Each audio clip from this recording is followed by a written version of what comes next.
あれ、音が出ない。よいしょ。お待たせしました。すいません。はい、ババンババンバンバビバビバビバババンババンバンバビバノノババンババンバンバビバビバビバババンババンバビバノノ。はい、藤子さんでございますよ。本日もお付き合いよろしくお願いいたします。この番組はお休み前の約1時間、10時5分くらいから11時くらいまでの間、皆様と楽しい時間を共有して、夢見れるライブを目指しておりますので、皆様積極的に参加してくださいませ。で、番組の前半はこのように、にゃんこにカリカリとシーバーを用意しておりますので、猫の姿がそこそこ楽しめると思いますので、猫目的で参加される方は、ぜひ番組の冒頭にスマホを握りしめ、パソコンの画面にかぶりつき、息も止めて瞬きもせず、ご視聴いただくことをお勧めしておりますよ。そしてそのままくたばらないようにご注意くださいませ。ちゃんとチャンネル登録とグッドボタンを押してスパッチャーを投げてからくたばるようにしてくださいね。で、今画面に収まっておりますのが白黒のクータくん、白茶のゆりさん、茶トラのまさるくん、画面に収まっておりませんが、三毛猫のたまちゃん、グレーのぐーちゃんと、我が家には全部で5匹のかわいい猫ちゃんがおりますよ。で、5匹のかわいい猫ちゃんがいる生活ってどんな感じなのかなっていうのをちょっと楽しんでいただけたらいいんじゃないのかなと思いますよ。で、猫のことをもうちょっと詳しく知りたいなと思われる方は、概要欄のところに猫紹介してありますので、そちらを読んでいただけたらいいんじゃないのかなと思いますよ。で、同じく概要欄のところに Amazon のウィッシュリストのリンクが貼ってありますので、そちらからシーバーをポチッとご購入いただければ、我が家に届く便利なシステムとなっておりますので、にゃんこにシーバーあげようかなと思われる方は、そんな便利なシステムをご利用いただくことをお勧めしております。はい。たまちゃんはシーバーは好きじゃないのかね。全然カリカリタイム、シーバータイムに参加してこないね。すっかりそこに座り込んじゃってるな。ね、昨日もそうだったしな。はい。DJ さん、こんばんは。ボンソワ。本日もよろしくお願いいたします。こちらこそよろしくお願いいたします。大森浸水しました。泣き。あ、そうなんだ。そうなんだね。なんかね、YouTube、なんかニュースの YouTube がなんかのさ、サムネかなかなんかでチラッと見たら、なんかね、洪水してるみたいだったからさ、なんかもう、って感じだったけど、大森もあれか、地形的に低いところなのかね。なんかこの辺ほら坂が多いんでさ、どこが高くてどこが低いのかっていうのあんまりよくわかってないから、まああれか、海があるとこだから、海があるってことは低い位置っていうことにはなるのかね。はい。というわけで、1日1個、猫に関してのお話もしませんので、これから皆様と一緒に乾杯しようと思いますので、お付き合いよろしくお願いいたします。で、乾杯の時に、ジャスティースって言います。で、なんでジャスティースって言うかっていうと、後ろにいるうさ耳をつけていて、左腕が取れている黒い観音様がこの番組のチーママでございまして、名前をたけしと言いますよ。で、たけしの言葉で乾杯のことをジャスティースって言いますので、一緒に行っていただけると嬉しいです。はい。では行きますよ。せーの。ジャスティーいいっす。たまちゃん、ジャスティースとか見ちゃってんな。はい、今日も氷が入った冷たい水でございます。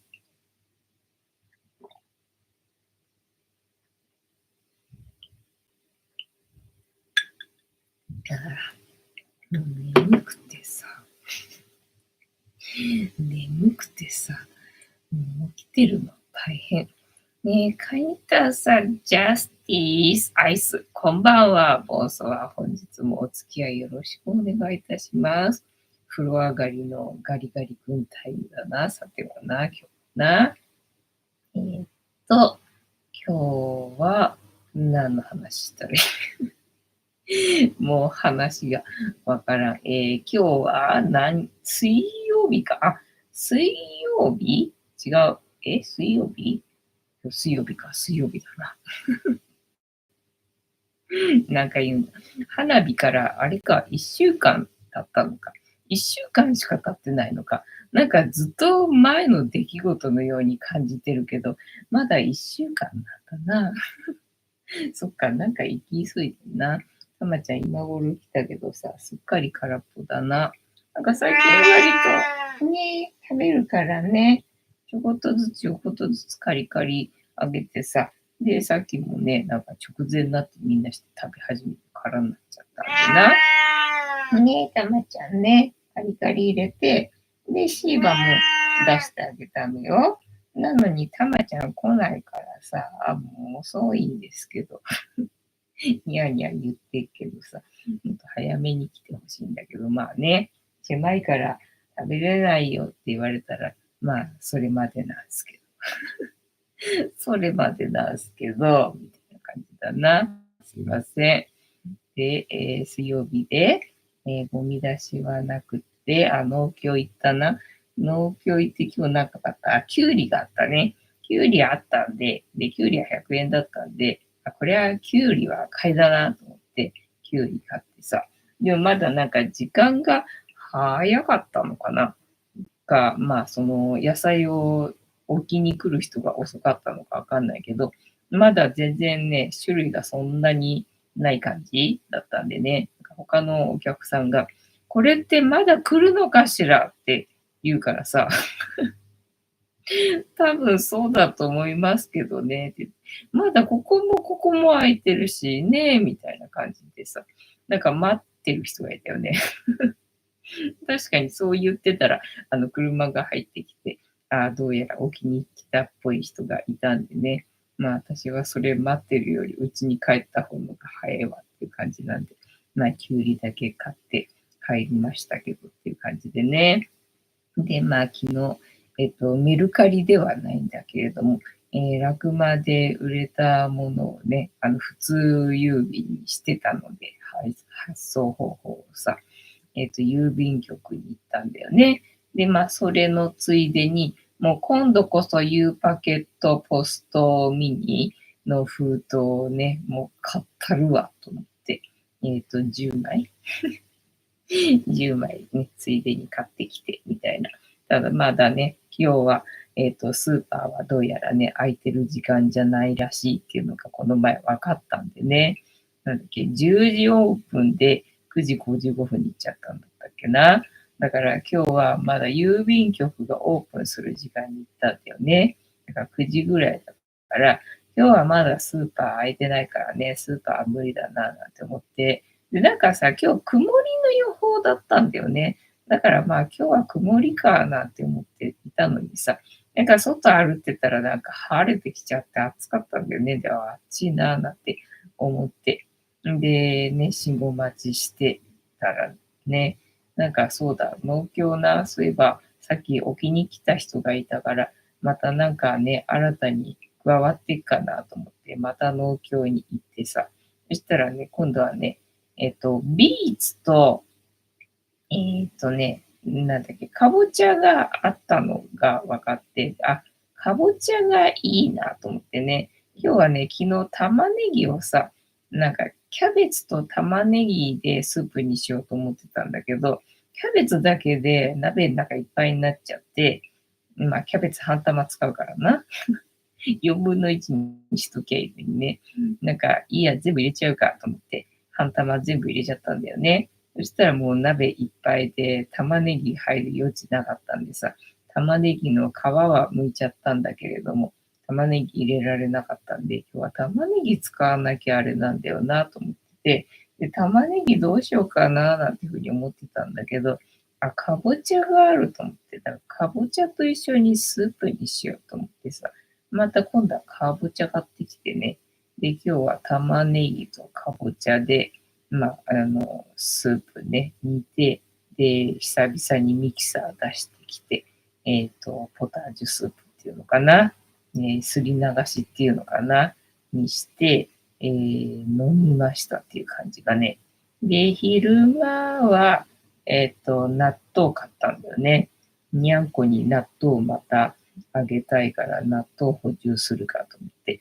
で、割引のシールついてるといいなと思って行ったんだけどね、なんか最近ついてないんだよね。あれと思って、今日もついてないやと思って。普通に納豆だけ、じゃあ納豆だけでいいやと思って、納豆だけ買ってきて。で、昼間は自分はご飯炊いて、納豆ご飯、海苔巻いてね、もう贅沢に海苔巻いて、納豆海苔ご飯にしてね、まあ、美味しかったよってね、感じでございました。今日の、お食事のご報告でございました。で、あと昨日はね、野菜ジュースがあったんだよね。で、野菜ジュースがあったんで、それで、あとなんだっけ、イースト菌もあってね。だから、イースト菌そういえばあったんだわと思って。で、そうだよ。野菜ジュースもあったんだなと思ってさ。私、野菜ジュースは飲まないんでね。だからそういうのだと大概パンにするか、カレーに入れちゃえばいいかなんていうふうに思って。で、結局カレーに入れたことはなく、大概ね、食パン作る時の水分としてね、野菜ジュースを使っちゃうんだけど、昨日それで食パン作ったんだよね。野菜ジュース食パンをね。で、なんか多分野菜ジュースって結構甘いのかなって思ったんだけどさ、なんかね、甘いとは思わなかったから、野菜ジュースだからね。普通に砂糖を入れて作ったわけ。だけどさ、なんか食べてみたら割と甘くてね。で、なんか後味、あれ、甘いなっていう感じだったんでさ、なんだこれは、野菜ジュース結構甘かったのかなと思ってね。なんかもうちょっと砂糖控えるべきだったかしらなんて思いながらね。だからそれをコーヒーのお供に、朝のアイスコーヒーのお供に、今日は昨日作った野菜ジュースパンを、食べました。てんたまさん、帰り途中からジャスティース、ありがとうございます。あとは何の話をしたらいいですか？困っております。本日もネタに困っております。で、あとは何があったっけ？郵便局行って、洗濯して、で、スープ作って、ご飯食べて、終わり。終わりかな。何したっけあとな。なんか、ね、動画の編集してたんで。動画の編集してて。でね、集中力続かないんで、なんか食べんじゃんみたいな。で、なんか食べるのに、その野菜スープ飲んでみたりな、小豆バー食べてみたりな、みたいな、感じです。あとは何がありますかね。今日は、21日、ハニーだね。ハニーの日だ。蜂蜜の日なのかな知らんけど。知らんけど、今、適当に思いついたから言ってみたけど、みたいな、感じだな。なんだ、ゆりたん寝るのかと思って、お皿どけてあげたのにな。結局、ゆりたんは空のお皿舐めるのが好きなんだな。ね、だからさ、ちゃんとね、綺麗に洗ってっていうのかな。しっかりとゆすいであげないとと思ってさ、お皿ね、にゃんこのお皿洗うときにね、ちゃんとゆすげてるかしらっていう感じでね、気をつけてゆすいでるんですよ。まあ、ゆりたんだけじゃなくてね、まあ、お皿はみんな舐めるからなんだけどさ、まあ、ゆりたんがよくね、空のお皿舐めてるんでね、ちゃんとゆすがなきゃっていう感じな。で、あとは、てんたまさん、DJ さんは、解禁ですね。DJ さん、てんたまさんも、こんばんは。ね、で、大森は浸水してどうなっちゃったんだろうか。車とか、ね、大丈夫だったんだろうか。車持ってなきゃ別にいいけどな。浸水されると困るよね。まあ、そこまで、深くはないのかな。ちょこっとかな。ね。吉井さん、そうめんオフ会時、お菓子を持って、きます。博多と通りもんではなく、私の好きな博多ブラブラです。みんなで食べましょう。はい。博多ブラブラって知らない。どんな食べ物なのかな。てんたまさん、DJ さん、カニタさん、こんばんは。そうで、今日はね、その青春18切符で出かけるのにさ、またね、今度は来週は台風らしいからさ、ちょっと今週行っとかないとみたいな感じで、明日出かけるつもりでいるんで、明日どこに行ったらいいかなっていうのでね、さっきまで、調べておりましたっていう感じよ。ね、なんかほら、台風だし、ね台風だし。なんか台風の進路によって、なんかどこに行ったらいいのかなっていうのがさ、なんかわかんないんだよね。カニタンさん。今日は、噴水の日へえ、噴水んなんで献血記念日へえ、女子大生の日。はあ、女子大生の日そうなんだ。なんかね、全然思いつかない記念日ばっかりだね。よしさん、お餅とあんこの和菓子です。話や。話や。確か博多通りもんって、なんかバター風味の、なんか白あんの入ったまんじゅうかなんかじゃなかったっけ、違ったっけ、わからない。適当に今言っております。適当に口から出任せを吐いておりますよ。カニタンさんだそうです。ありがとうございます。全然知らない日ばっかりだったね。てーたまさん、ヨッシーさん、おすすめお菓子、いいね。ね、いいね。楽しみだね。ね、さゆりさんも来ればいいのにな。来ればいいのになとか言いながら帰れとか言ってるしな。みんなが来る前に帰るとか言ってるしな。カニタラさん、ヨッシーさん、ナイスチョイスね。あんこと餅のお菓子は正義だよな。ジャスティスだよな。DJ さん、静岡、山梨、長野方面は今のところ、危なそうですね。そうなのよ。そうなのよ。だからさ、こっからほら行けるとしたらさ、距離的にそんくらいのところじゃんか。まあ、静岡、山梨、まあ、長野ちょっと遠いけど頑張って長野みたいなさ。ね、で、そっち方面はね、なんか台風でね、だから、栃木とかそっちか、みたいなさ。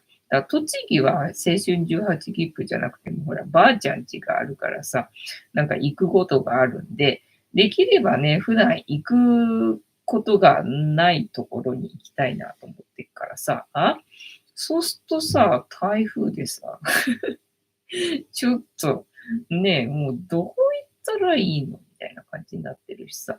まあ、せっかく夏なんだからね、もう夏を満喫したいんでさ、海に行きたいからさ、できれば海に行きたいんだけど、台風、台風だしさ、みたいな。まあそんな感じでね、ももうね、どのタイミングでどこに行ったらいいのみたいのがね、なかなか綱渡りな感じよね。んで、あとはなんだった話のネタが今日は出てこないな。なんか YouTube 見たっけな。なんか感動あったっけな。忘れた。忘れたな。今日なんかあったっけな。だからもうここんとこさ、もう夜中は猫に起こされるし、で、朝は早朝に猫に起こされるし、だからもうほぼ夜ね、なんか安眠できてないんでさ、眠いんだよね。眠いんだけど、ね、動画編集しないことにはさ、と思って、動画頑張って編集してるとさ、もうこんくらいの時間がもう眠く眠くてどうしようみたいな感じ。テータワさん、台風話ですか？はい、台風話です。週明けやばいです。そうそうそうそう。あ、そうだね。テータワさんのところ。そうだな。テータワさんのところはやばいな。もう直撃の場所だもんね。そうだよね。そうなの、そうなの。だからそっち方面行っちゃうと、ちょっとかかるからさ、と思って。そうするとね、東北方面方向的には、にね、行くしかないか。まあ、それで行ければいいけどさ、そっちまで影響があるのかどうなのかとかっていうところでね、なんか綱渡り状態なんでございますよ。で、なんかどっか、なんか山が噴火してるらしいじゃん、今。どうだったっけ？岩手かなんかの、山が噴火してるらしいじゃんか。なんか今日、英州先生のライブがあってさ、で、ね、なんか、噴火ライブだったっけなんだか。で、なんかちょっと見てみようと思って、ちょっと見たんだよね。そしたら、国からなんか連絡が来て、でね、噴火するかもみたいな話だったっけで、なんか急遽ライブをしてたんだけども、なんかライブ途中で噴火したっぽくて、みたいな感じでね、なんか、岩手のあたりかな、最初だからさ、その自分が行くところかなと思って、それで気になったんだ。なんか自分の行くところだったりとかするみたいな感じで、そしたらそれこそ本当にどこ行ったらいいかわかんないななんて思って、で、見たんだ。そしたら、ちょっとね、遠かったね、岩手だから違うかったから、まあ行くところではないから、よかったなといえばよかったなだけどさ、なんかね、国からお知らせが来て、でね、なんかライブ中に噴火したとかなんかすごいことになってるなと思ったんだけどさ。で、関東の方は関東の方でそうだわ。今日さ、また曇りだったよね。雨の予報なかったよね。雨の予報なかったはずなのに、結局ここのところずっとさ、なんかね、午前中の時点では雨の予報なかったのに、結局夕方になるとなんか雨マーク出てて、で、その通り夜になるとゲリラ豪雨っていうのかな。なんか雨降ってね。で、今日もすごい雨だったんだよね。雨っていうか雷雨と雷って今日もさ、なんか今日もすげえなーっていう感じだったんだけど、ねえ、そしたらなんか冠水してるっぽい感じだったからさ、へえって思ったんだけどね、身近にいた。身近にいたよね、浸水してる人がね。てたまさん、長らくお世話になりました。飛ばされちゃうのかな。そんなすごいのかな。ねえ、どうなんだろうね。だって、東京じゃない、日本はね、そもそもが台風がよく、ね、直撃する国で、で、今までね、持ちこたえてきたんだから、大丈夫なんじゃないですか。知らんけど、大丈夫なんじゃないですかね。畑にね、見に行かなければ畑の様子を見に行かなければ大丈夫なんじゃないですかね。うちの中に籠城しとけばね。籠城しないのかな？外に出かける用事があるのかな？そうなんだよ。だから来週がずっとね、なんか天気が悪いだけならまだしもさ、なんか台風らしいから、もうそれじゃあちょっと出かけらんないじゃんとかって思って。でもほらね、18切符の期限が迫ってるからちょっと早めに消費しとかないと、ね、ちょっと不安なんですけど、みたいなところがあるんでね。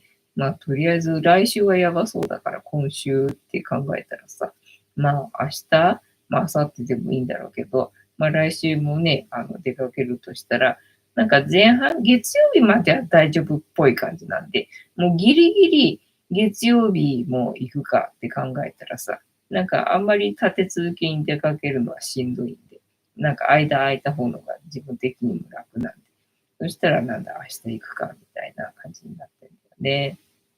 で、あとはどうしたらいいかな。話のネタが、見当たりませんな。じゃあ、タロットカードタイムにでも行きましょうか。はい。本日もタロットカードタイムでございますので、78枚の中から1枚引きまして、今の私たちに、必要なメッセージいただこうと思います。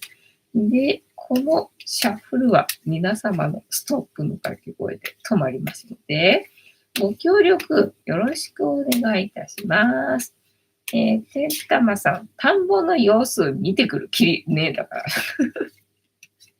おじいちゃん、その田んぼの様子見てくるせいでね、流されちゃう事件がね、多発してるらしいのでね、もう本当、台風の時は田んぼの様子見てきちゃダメですから。ね、お家にいてくださいね。台風の時はね。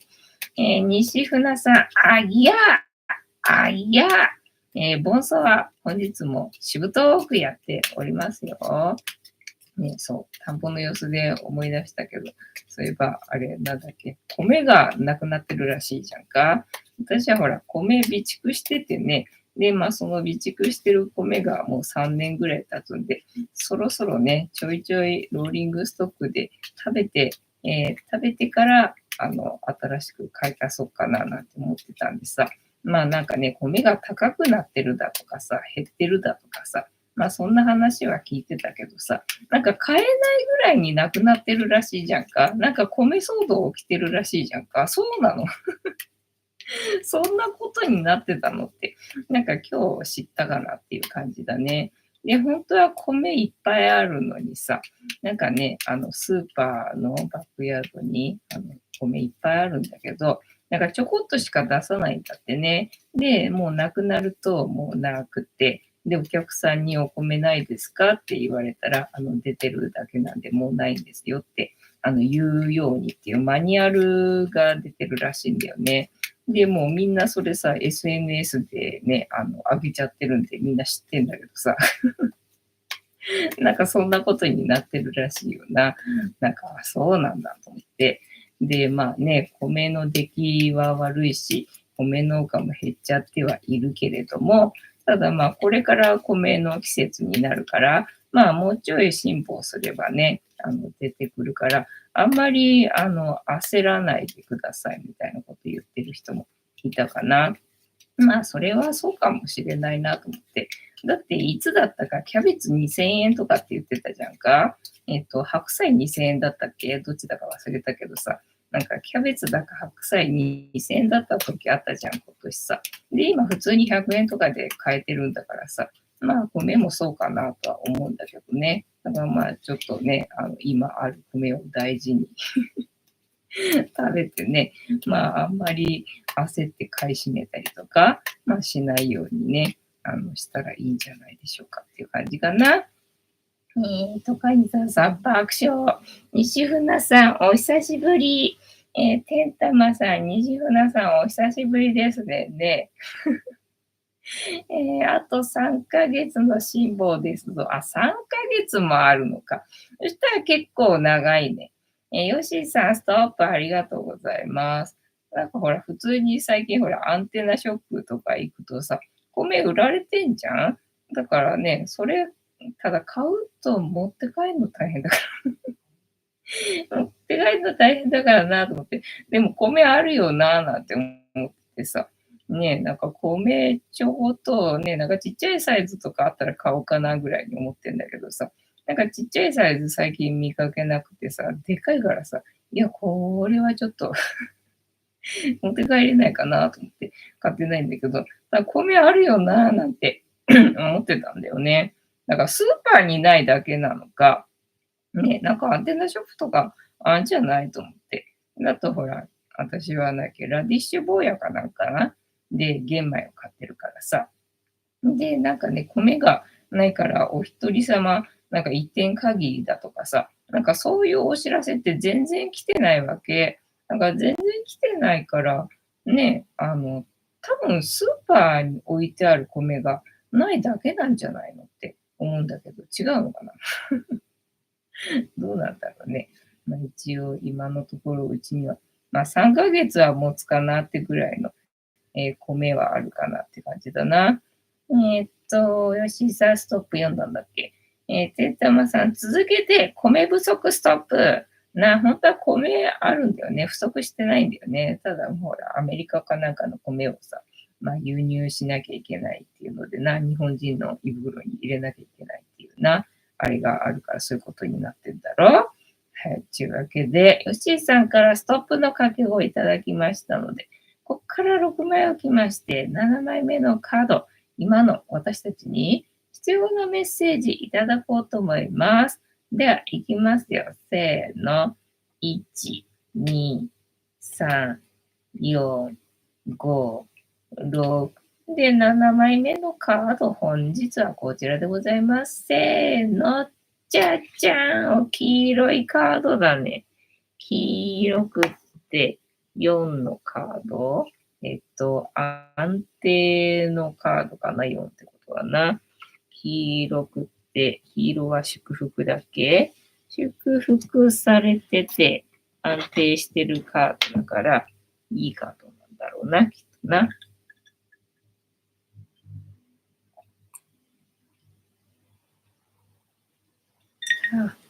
男の人と女の人がいるのか。じゃああれか、調和のカードかな。話やな。ワンドの4。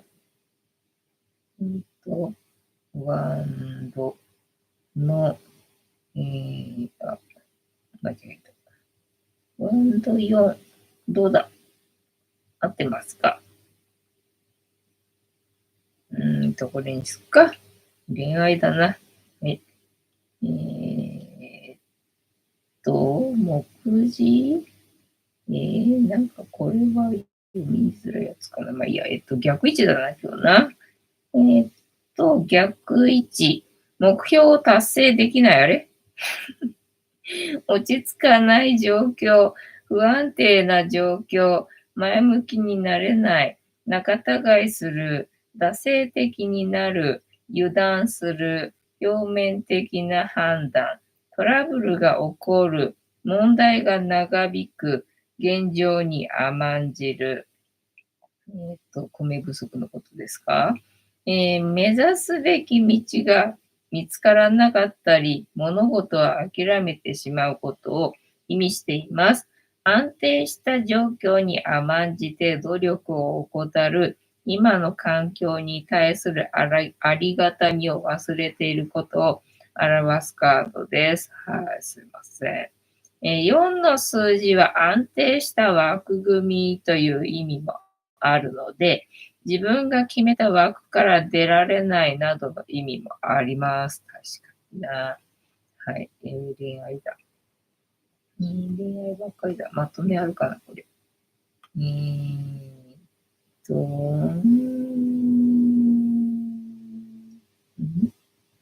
まとめ。ワンド4は男女が幸せそうに花束を持っているカードなので、結婚間近の人であれば、このタイミングで結婚することもあるでしょう。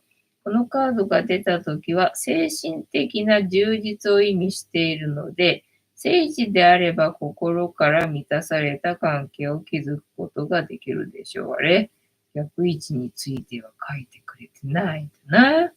じゃあちょっと他のところのまとめ探します。これかな。ワンド4。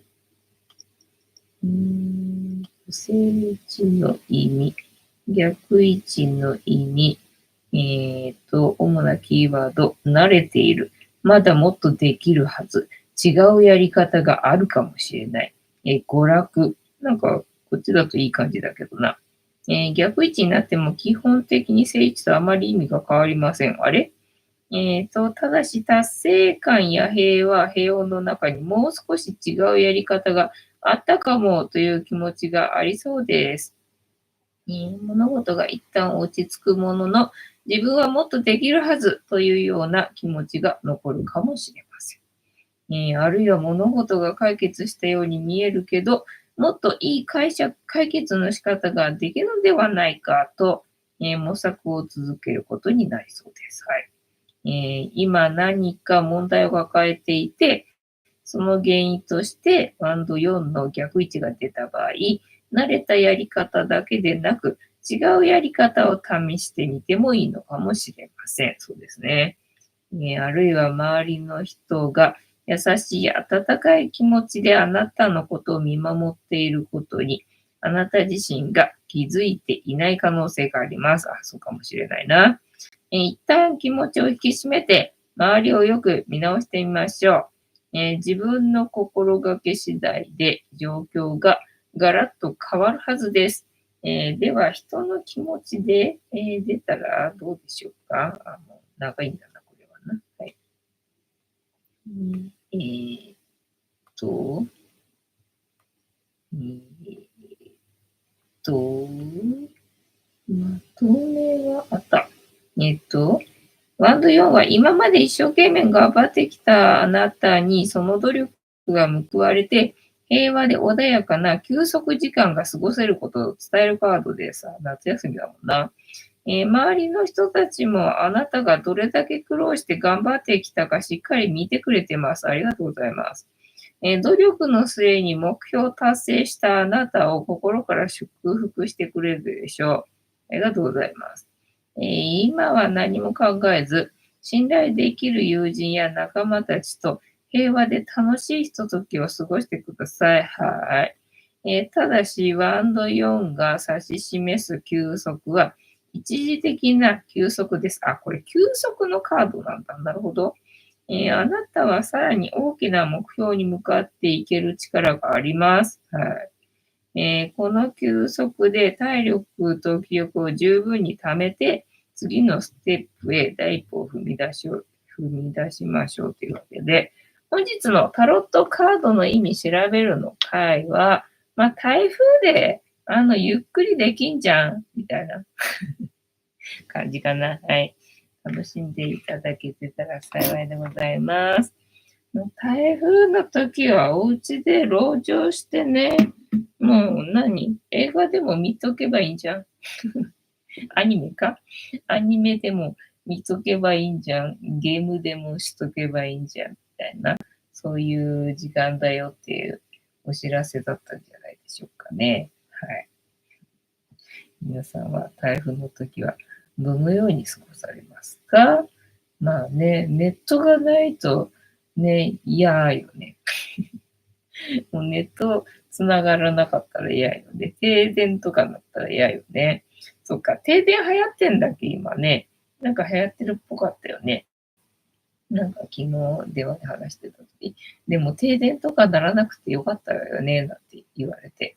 なんか、そっか、今停電って流行ってんのかって思ったんだけどさ。ね、だから停電とかなっちゃうとネット繋がんないからそれは暇すぎて、ちょっとやめてっていう感じなんだけどな。そうだよ。だからさ、青春18切符はまあいいけどさ、移動の時間が長いからね。移動の時間ね、この前は本持ってってさ、一冊読めたけどさ、今読む本ないからさ、寝るしかないか。まあ寝れればいいけどね。寝れればいいけどさ、立ってなきゃいけないとかだったら寝れないもんね。って感じ。はい。あとは、どうしよっかな。何の話をしたらいいのかがわからない。と、なかなかネットにつながらない。なんか本当にルーター変えたのかしら。なんかどの辺が速くなったのかしら。全然つながらないけど、これは何でしょうか。台風の影響でしょうか。と、今日は、大丈夫ね。だから月曜日まで今のところ一応さ、晴れにはなってんだよね。風とかはどうだか知らないけどさ。で、火曜日から雨になってるんで、ね、だから来週は月曜日しかもしかしたらさ、チャンスないかもよ、みたいなことになってんだよね。と、防衛費過去最大8.5兆円を要求。帰宅時に直撃。都心の急な雨ね。ほんとね。悲鳴、そっか。帰宅時間だったか。ね、みんな。品川駅前の道路が冠水。ほんとだ。観光客も悲鳴。ああ、そうなのね。ね、品川もあれか、土地低い場所なのかな、これな。ね、東京はその、凸凹が激しいんでね。だから渋谷とか、六本木だったかなが、低いんだよね。で、なんかね、中学、高校どっちだったかなの、なんかね、国語の先生が、浅草のさ、あれ仲見世通りっていうのそこが実家の国語の先生がいてさ、で、その先生が、なんかね、霊感あるらしいんだよね。で、霊感あるらしくって、で、絶対六本木には行きたくないっていうか、なんか住みたくないだったかな。なんか行きたくないだか住みたくないだとかっていう話で、で、なんでかって聞いたら、やっぱりね、こう、谷になってるところ谷になってるところには、なんかね、溜まるらしいんだよね。なんで、嫌だっていう風に言ってたね。いや、そうなんだと思って。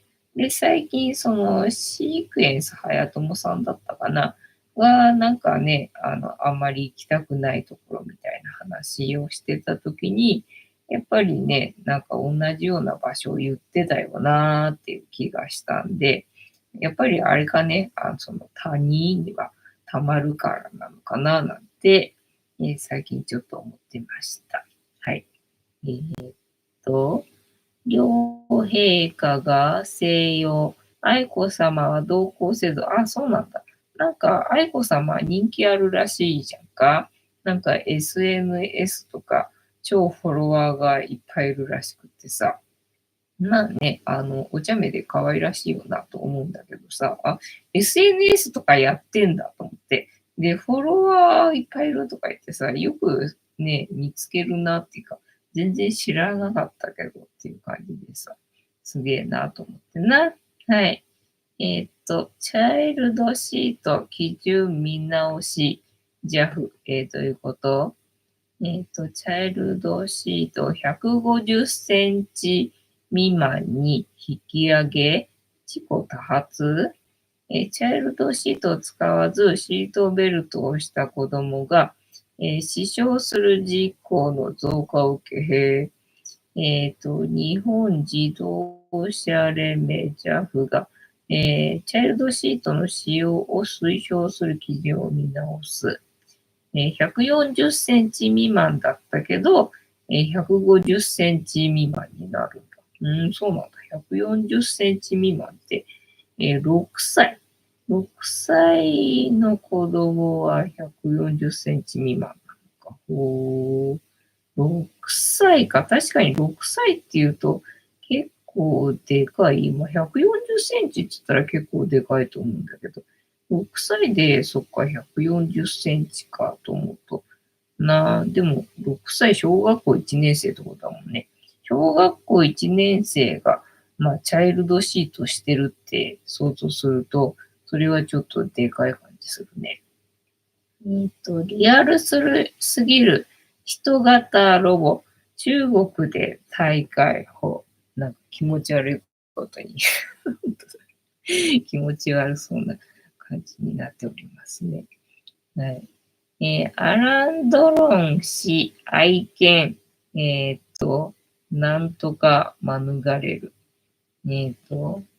愛犬、どういうこと？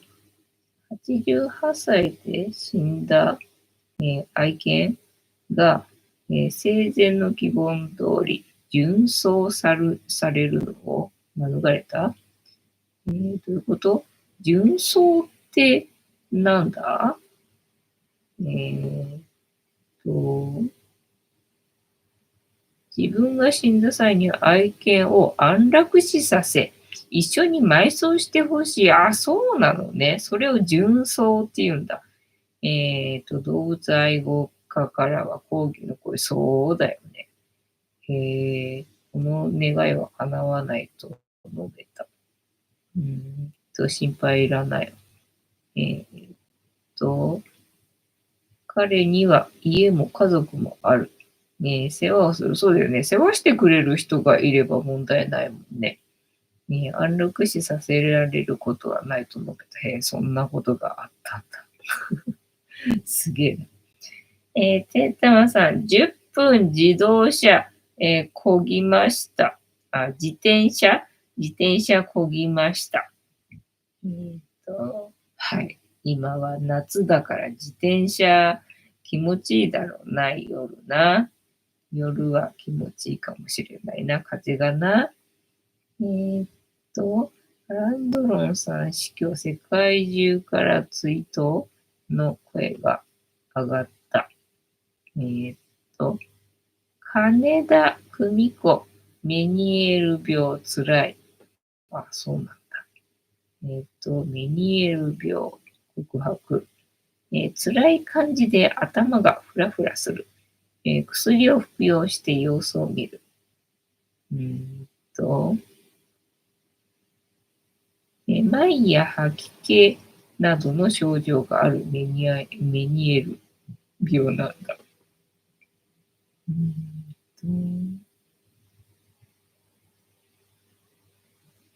自律神経、あ、違うか。耳鼻科を受診したらメニエール病。メニエール病ってなんだ？はい。話が膨らまない。なんか面白いネタが見当たらない。はい。テンタムさん、アランドロンはやっぱり太陽が、いっぱい。名作。でも愛犬の純奏はやばいね。ね、すごいね。そんななんだ、外国ってっていう感じな。そうで、今日見た YouTube だと、ショートでね、そのアメリカかなの、帰国子女の人のね、動画を時々面白いから見てんだけど、なんか昨日かな見たのは、なんかでっかい、チーズケーキ、レアチーズケーキ的な感じのケーキをホールで丸々食べようとしてるところでね、おい、まんま行くのかよ、みたいにね、突っ込まれて、なんか、そうだよ、みたいな感じで食べるやつで。で、それなんだ、みたいな。なんか、日本にはないんだけど、アメリカでは超定番で、なんかあるケーキらしいんだよね。で、ライム味のケーキなのかな。なんか超さっぱりなんで、なんかこんなのホールで一人でいくらでも食べれるよ、みたいな、そんな感じらしくって、なんかホールでそのまま行くらしいんだよね。で、日本にはなかったんだけど、コストコにあって、で、買ってきちゃったとか言って食べてるね、動画を昨日だかなんか見てたかな。で、今日見たのは、あの、そのアメリカでは有名な日本人なんだけど、日本人には誰にも知られていない日本人がいるらしくって、で、それが寿司職人かなんからしいんだよね。で、それのドキュメンタリーで、アメリカでは流れてて、で、こんなに食にこだわるんだとかさ、こんなに修行大変なんだとかっていうので、みんなすごい食い入るように見てて、で、超有名らしいんだよね、そのアメリカかなでは。だけど、日本ではその人全然知られてないので、でね、なんか日本に行ったら、その人に会ったとかね、なんかその人のお店行ったとかって、そのアメリカ人には聞かれるんだけど、ただその人のお店どこにあるのか知らないっていう。日本に行ったら、ね、全然誰も知らないからさ、どこにいるのか、どこにお店あるのかも全然知らないって言ってるね、動画を今日は、見たかな。ね、太陽がいっぱいって、どんな映画なのかな。なんかさ、アラン・ドロンって名前は確かにさ、聞いたことはあるんだけど、だからといって、どんな映画だったとかってもう全然知らないんだよね。ね、それで、そんな有名人が、ね、愛犬と純走ってあるのな。それ知らなかった。まあ、おかげで、そういうのがあるんだっていうのを知れたんでね。まあ、免れてくれてよかったなっていう感じよね。寿命があるんだったらね、で、世話してくれる人もいるんだしさ。それこそやっぱり有名人なんだったらね、もう、ファンの人とかでね、なんか、なんだ、引き継ぐっていうのかな。世話しますから、なんか安心してくださいみたいな人もさ、まあいるだろうからさ、そういうことじゃないんだろうね。まあ自分と一緒に、ね、行ってほしいっていうことなんだろうな、それはな。ね、なんか、そういう法律っていうのがね、免れてくれてよかったけどさ、それが OK だぜっていう法律だったら、それ免れないってことだね。すげえな。いろんなこと考えますね、人間っていうのはな。はい。じゃあ、突然始まるアファメーションタイム。この言葉をみんなで一緒に3回言いますので、お付き合いよろしくお願いいたします。みんなの波動が上がれば、世界の波動も上がる。地球のために言うぞ。はーい。アファメーションタイム。では、いきますよ。せーの。はぁ、よかったー。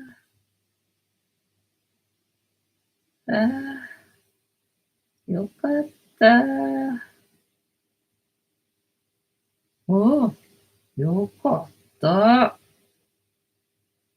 ゆいさん、よかったね。そこにいるけど、お顔見えないね。ゆいさん、お顔見えませんね。かわいい顔がね。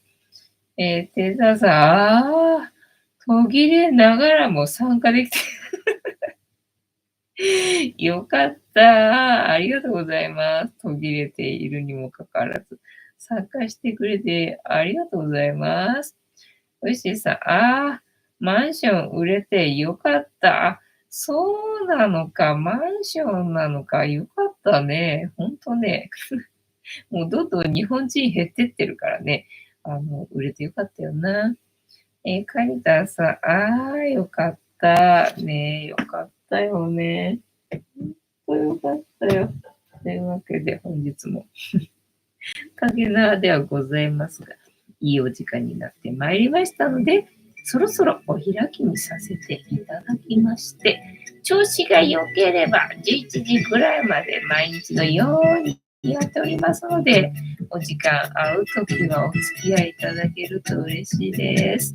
で、私の人生の目的は、私の笑顔で私とみんなを幸せにすることですので、チャンネル登録がまだの方は、チャンネル登録とグッドボタンを押して、スパチャを投げといていただけると、私が笑顔になりますので、よろしくお願いいたします。